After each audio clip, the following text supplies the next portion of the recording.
Galaxypop.fr est fier de vous présenter.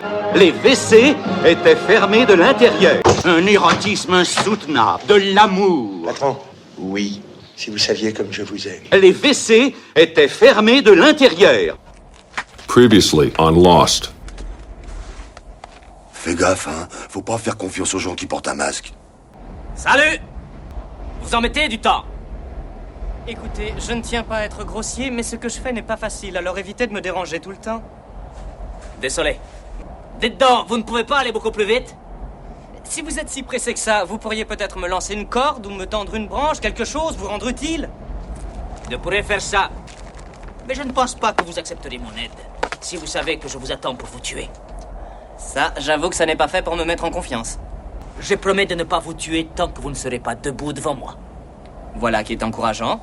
Mais je vais vous faire attendre un peu. J'ai horreur d'attendre. Si je vous donne ma parole d'espagnol, ça ne change rien. J'ai connu beaucoup trop d'espagnol. Vous voyez un autre moyen de me faire confiance? Désolé, je ne vois pas. Je jure sur l'âme de mon père, Domingo Montoya, que vous arriverez jusqu'à moi vivant. C'est bon, jette-moi la corde. Merci. Si vous voulez, vous pouvez vous reposer une minute.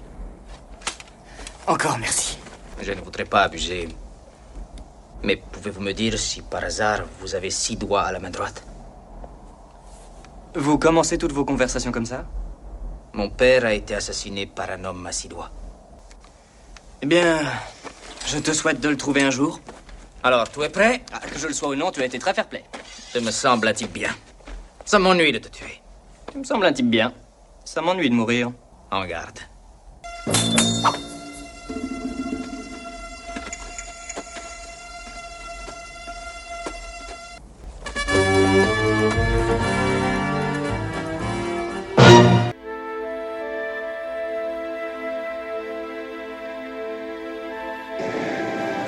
Il était une fois, dans un pays lointain, une jeune demoiselle extraordinaire nommée Bibounette.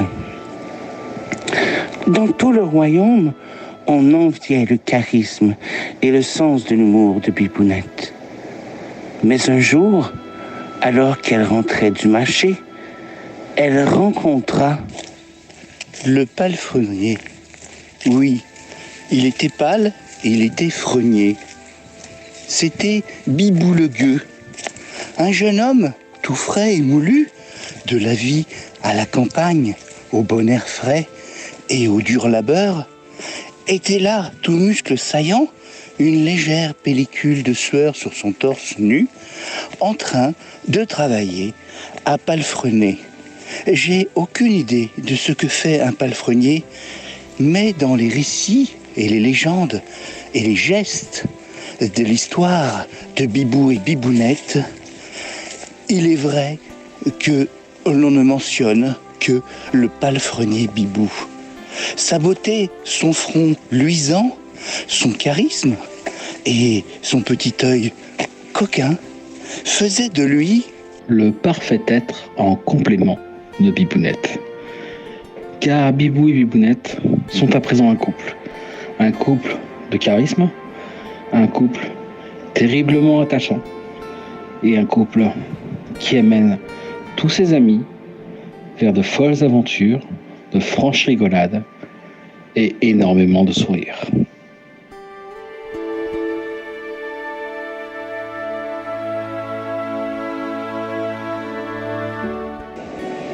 Et alors que Bibou et Bibounette vivaient leur amour, leur charisme et aussi leur vie incroyable et dans leurs aventures avec tous leurs amis, quelque chose se dessinait au loin.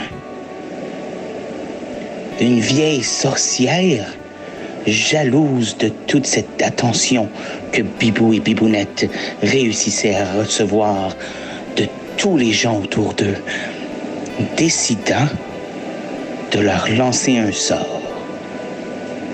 Et c'est donc pour ça que la sorcière, jalouse de cet amour éclatant entre une princesse et un homme de basse extraction qui accéda ainsi au trône, voulut prendre le pouvoir sur le doux royaume de Bretagne. Le pauvre couple, harassé par ce sort maléfique, se retrouva conspué par la population et dut s'enfuir pour ne pas se faire lyncher. Ils se cachèrent dans une petite masure près de la ville de Rennes et essayèrent de trouver un moyen de sauver le peuple du joug de cette sorcière qui s'était transformée en belle reine. Pour cela, Ils devaient utiliser leur technique de camouflage et de déguisement qu'ils avaient perfectionnée depuis des années. Au départ, ils s'en servaient pour amuser leurs amis. Maintenant, c'était pour sauver le royaume de Bretagne. Ils prirent donc la direction de la capitale, avec leur fidèle compagnon à quatre pattes, Iago. Mais arrivés devant le château de la sorcière, devant les portes, ils virent un ornithorynque géant. Malgré leur costume, ils savaient bien qu'ils pourraient duper la sorcière pour tenter de la pourfendre. Par contre, un animal géant aussi bizarre, mais qu'allait-il pouvoir faire? C'est alors que Bibounette dit « J'ai une idée. Nous allons... » combattre cette grosse créature qui est devant le royaume. Nous ne pouvons pas laisser cette créature envahir ce grand royaume de Bretagne. Attends 2 minutes. Voilà, c'est bon. J'ai enfilé mon armure d'archère et je bande, je tire. Et voilà, une bonne flèche dans le dos, ça devrait lui faire du bien à cette grosse créature. Mais attends, c'est un dragon. Mais je sais, il suffit juste de la caresser derrière l'oreille et tout devrait bien se passer devant cette grosse créature. Tu vas voir, je vais l'apprivoiser. Je sais comment apprivoiser les dragons, moi, Bibounette. Et toi, Bibou, tu n'as pas peur des dragons? Bibou ne lui répondit pas. Mais c'est normal, il était pensif. Et surtout en train de promener Iago autour du château pour éviter que Iago s'énerve face à cette créature. Elle réfléchit du coup et se demandait s'il n'y avait pas d'autre solution plutôt que de se battre contre ce dragon.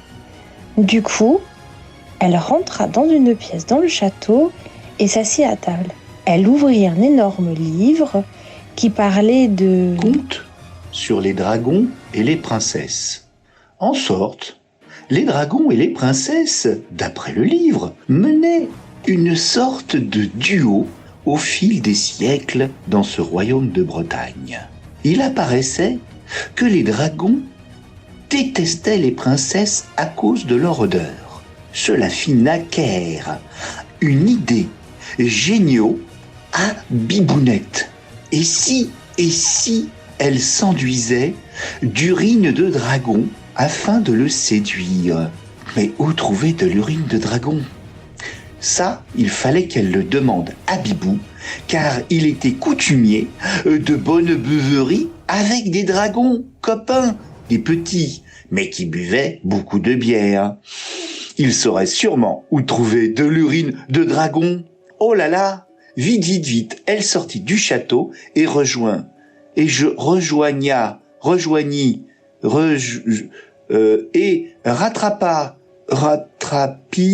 rattrapit Iago et Bibou, tout cela au vu et au su du pauvre dragon qui ne le voyait pas. Bibounette sortit du château en courant. Elle essaya de rattraper Bibou et Iago pour essayer de trouver cette urine de dragon. Elle fit tout le tour du château. Elle marche, et elle arrive dans une petite forêt. Elle voit les traces de Iago dans la terre, menant à cette petite maison au bout de l'allée. Elle se dit, ils sont quand même pas allés dans cette petite maison quand même. Bon, il faut bien que je les retrouve pour que nous trouvions cette urine de dragon. Ah là là, bon, allez, je suis les traces. Elle s'engouffra dans la forêt. Et elle vit un marchand ambulant d'urine de dragon. Comme par hasard, il était là. Voilà. Faut que j'aille bosser, hein, j'ai pas trop le temps.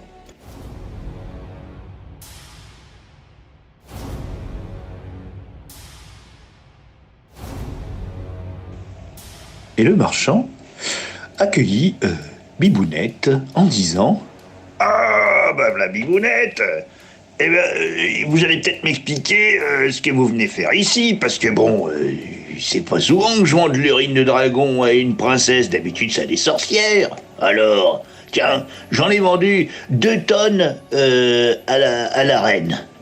Pas plus tard qu'hier. Bon, Bibou, tu reprendras bien un petit calva. Allez, allez. Et pendant ce temps, Yago...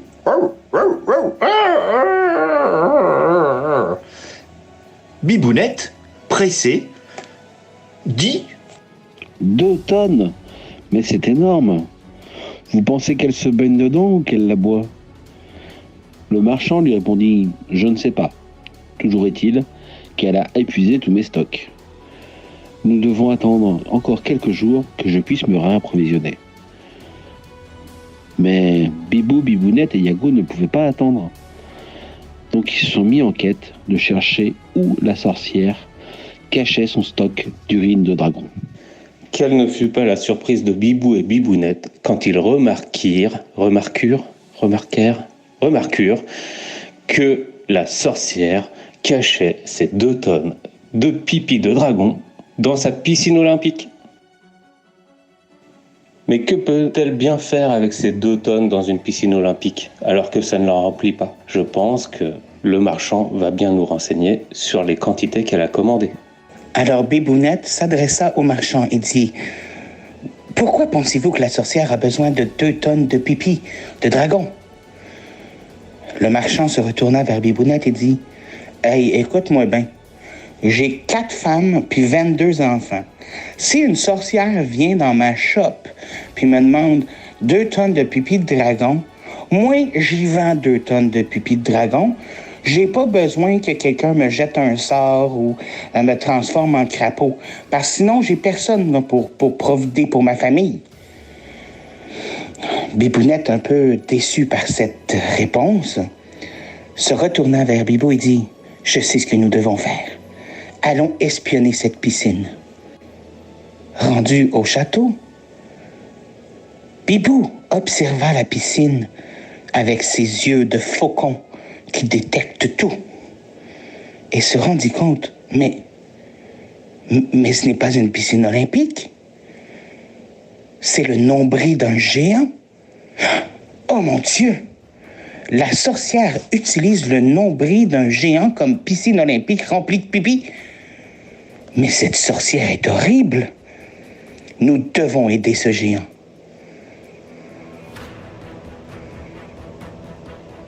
Mais comment faire? Se demanda Bibou. Et c'est alors que Yago...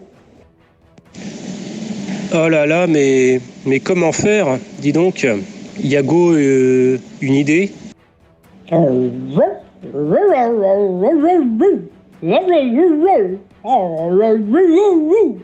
Dit Yago, de son air de Yago, tellement sûr de lui, tel un grand Yago. Bibounette ne comprit pas le langage du Yago, mais elle vit que sa queue était à l'affût. Il avait vu quelque chose. Et oui, le géant dont le nombril était rempli de pipi de dragon dormait tranquillement. Ils sont décidés de s'approcher pour essayer de sauver ce pauvre géant. Mais Bibou s'arrêta net. Il vit quelque chose. Une cohorte d'orques poussant des dragons, des dragonnets pour être exact, en ligne.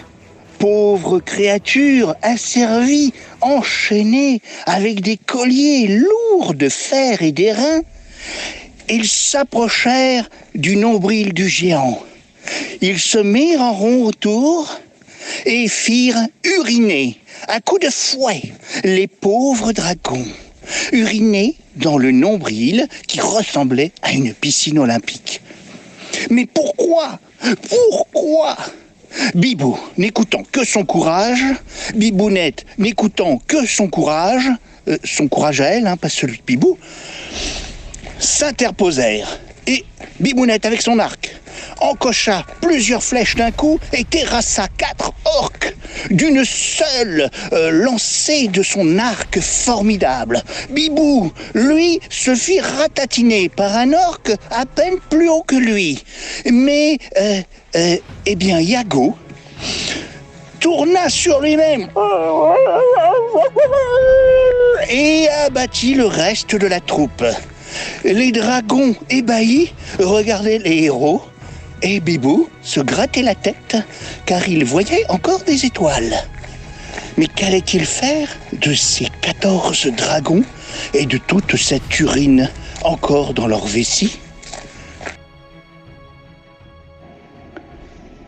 C'est le moment où Bibou se rappela avoir lu, dans ses nombreuses études, un livre sur un grand mage. Le mage d'au-delà de l'océan, le mage David. Et ce mage David avait une recette qui pouvait combattre n'importe quelle sorcière. Et cette recette était à base de pipi de dragon. Alors, Bibou se mit en tête de traverser l'océan à la nage pour aller chercher le grand mage David.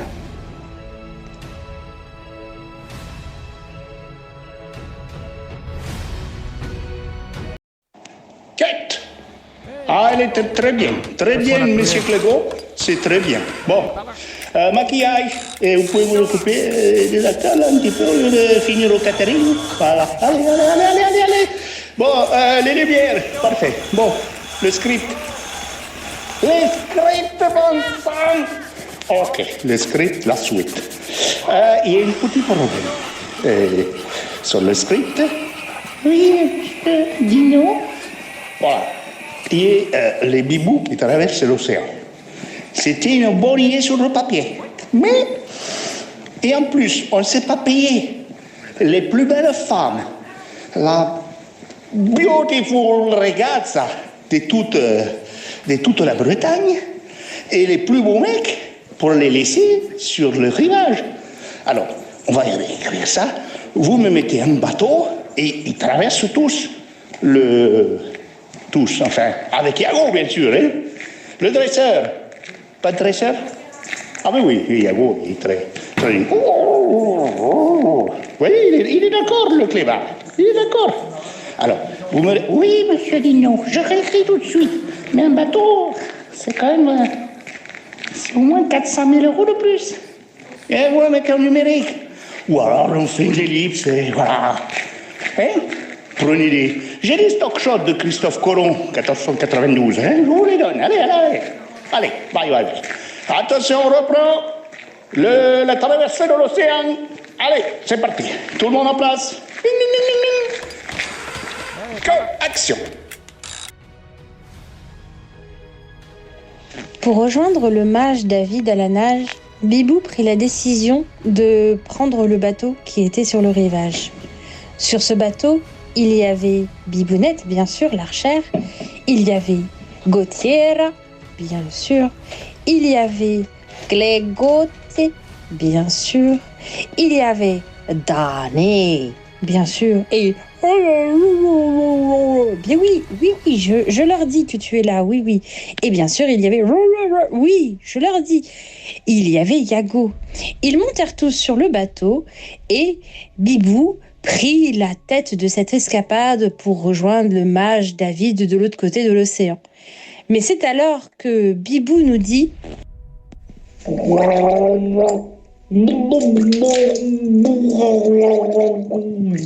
Attends, c'est quoi ces conneries? Non, j'ai eu le script hier qui me disait bien que j'étais dans la mer et que je traversais l'océan. Et maintenant, on m'emmène, un nouveau script comme quoi je suis sur un bateau. Donc, c'est pas que j'ai pas que ça à foutre, mais maintenant, est-ce que je peux avoir le bon script? Alberto, ça va être comme ça tous les jours, là? Moi, j'ai pas de temps à perdre. Hein. Excusez-moi, monsieur Bibouche, voilà le nouveau script. Il est arrivé et il dit que vous êtes sur le bateau pour rejoindre le mage David, de l'autre côté de l'océan, avec toute l'équipe. Ok, bah du coup, on m'envoie un technicien de plateau portugais. Super, on comprend rien à ce qu'il raconte. C'est pas grave. Enfin, je suis pas raciste, mais c'est chiant. Du coup, oui, bon, le nouveau script. Je suis sur un bateau, j'arrive et je vois le mage. Qu'est-ce qu'il me dit le mage en fait là? Putain, vous me faites chier en fait. Pendant qu'ils étaient sur le bateau, Bibounette n'arrêtait pas de vomir tripes et tripettes. Gauthier épluchait ses pois chiches, on ne sait pas pourquoi. Et Clégo regardait au loin. Il avait le regard dans le vague. Il se disait que quitter cette terre ferme, alors qu'on avait toute cette urine de dragon pour combler quand même ce sort, c'était quand même dommage de prendre la mer pour aller rechercher ce mage. Et il se disait que... Une petite partie de cartes avec Clégo et Gauthier pourrait lui permettre aussi de se refaire un petit peu la cerise. Parce que faut admettre, depuis que sa compagne, la princesse, avait été dévaluée, c'était pas le caviar tous les jours. Bon, il enclencha donc une partie de cartes quasiment à mi-chemin de l'outre-Atlantique. Ce qu'il gagna lui permit de se racheter une nouvelle jambe de bois. L'ancienne était attaquée par les termites. Il l'a acheté bien sûr au marchand de jambes de bois qui était présent sur le bateau, car comme sur tout bon bateau pirate, il y avait un marchand de jambes de bois et d'œil de verre.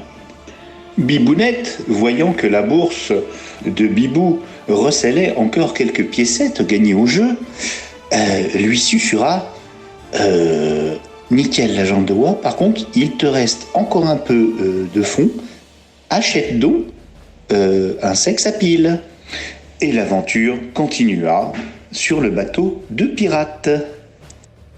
J'ai faim, proclama Bibounette. En plus de cette jambe de bois, ne serait pas d'utilité d'acheter aussi quelque chose à manger. Je pense aussi que Gauthier et Clégo, ainsi que Dany, ont faim avant de traverser cette outre-Manche. Ah là là.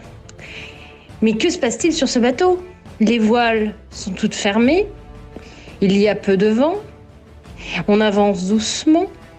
Mais qu'est-ce que c'est ça dans l'eau? Ça bouge, ça frétille, qu'est-ce que c'est? Oui, mais c'est bien sûr, c'est le sex à pile de Julien. Heureusement qu'il en a acheté un qui était étanche. Et sinon, est-ce qu'on n'aurait pas pu demander aux Québécois de traverser la Manche plutôt que de faire tout ce voyage? Parce que effectivement, ça me donne très très faim. Et là, je pourrais manger le géant à moi tout seul. En entendant les plaintes de ses compagnons, Yago, le chien malicieux, intelligent et très courageux, sauta dans l'océan et remonta avec une baleine, afin de pouvoir nourrir tous les occupants du bateau. On farcit la baleine avec les pois chiches de Gauthier. Entre-temps, Gauthier s'était attaqué à l'épluchage des carottes qu'on ajouta à la farce. Et l'on fit un festin qui dura le temps de la traversée. Quelle bombance! Le capitaine et ses marins en étaient tellement motivés d'avoir bien mangé et d'avoir encore de bons repas en perspective, déferlèrent les voiles, hissèrent le grand phoque et tout le monde souffla à l'unisson pour gonfler les voiles. Ainsi, ils atteinrent la vitesse incroyable de 18 nœuds. Oui, 18 nœuds! Ah oui, une vitesse à faire pâlir Brigitte Lahaie. Ils atteinrent le bout de l'outre-Atlantique, parce que de l'autre côté de la Manche, je vous rappelle juste que c'est l'Angleterre, et là on va au Canada, et abordèrent une côte plutôt sauvage. Était-il proche de la masure et du grand David, le mage? Un pied dans l'eau, plic, plic, Bibounette descendit en premier et dit « Oh, regardez là-bas, un petit feu !» On dirait de la fumée. Ça doit provenir de quelque chose, soit un campement, soit une maison. Allons voir les amis. Ils marchèrent tous ensemble à la queue leu-leu, parce que tout le monde s'éclate à la queue leu-leu, sur le petit chemin qui menait vers la fumée. Ils traversèrent un bois, arrivèrent dans une clairière, repassèrent dans un bois, repassèrent dans une clairière, repassèrent dans un bois, repassèrent dans une clairière, et là, ils traversèrent un champ de maïs. Bibou décida d'aller à gauche, Clégo décida d'aller à droite, Gauthier avait toujours faim, il traînait des pieds, et Dany courait droit devant parce que c'est Dany et soi-disant il connaît le chemin. Donc Bibounette rappela tout le monde et leur dit « Revenez, suivons cette fumée !» Ils arrivèrent devant une maison, toquèrent. Pendant ce temps, le mage David était tranquillement en sous-vêtements couché sur son divan, relaxant tendrement en écoutant une bonne pièce de théâtre d'ombre sur son mur, d'horreur évidemment. Et donc, quand tout à coup, toc, toc, toc, toc, toc, toc, le mage David se demande « Mais qui cela peut-il bien être ?» Il se précipite à la porte, ouvre, et devant lui, 5 énergumènes qu'il ne connaît ni d'Ève ni d'Adam. Alors il leur demande « Voyons donc, vous êtes qui, vous autres ?» Pour toute réponse, le mage David n'eut droit qu'à une cacophonie, chaque personne essayant d'expliquer l'histoire à sa façon. Mais cela était totalement inaudible. Alors le mage David, de dépit, claqua la porte et retourna sur son canapé. C'est alors que nos aventuriers firent un petit conciliabule pour décider que la personne qui raconterait l'histoire au mage David, ce serait... Danny, sans hésiter, parce que c'est un bon éloqueur, il raconterait tout de bonne voix au mage David pour lui expliquer notre chemin et pourquoi nous étions là. La petite bande poussa donc Danny devant la porte du mage et lui dit « Vas-y. » Danny frappa, doucement. Le mage rouvrit la porte. « Vous avez pas entendu, bande d'idiots ?» Comme c'est moi qui raconte, je sais pas David, enfin vous avez compris. Je dois vous expliquer ce qui se passe. C'est très très très grave. Là-bas, outre-Atlantique, et non pas outre-non, je l'ai déjà dit. Outre-Atlantique, il y a un grand pays qu'on appelle la Europe. Ici, je vous présente Bibounette, qui en était la princesse, qui devait hériter du trône. Sauf que, voilà, elle est tombée amoureuse de Bibou. Ça n'a pas plu à la belle-mère. Alors, attendez, où j'en suis ? Alors, il y a un géant avec du pipi de dragon dans le nombril, et tout ça. Et en fait, on a besoin de quelqu'un de très puissant, de très beau, comme vous. Apparemment, Danny n'était pas insensible au charme de cette grande personne, forte en sous-vêtements et aux yeux de braise, qui lui répondit tout de go. Fin de la première partie. Pour écouter la suite de l'histoire, veuillez insérer une pièce dans la fente prévue à cet effet.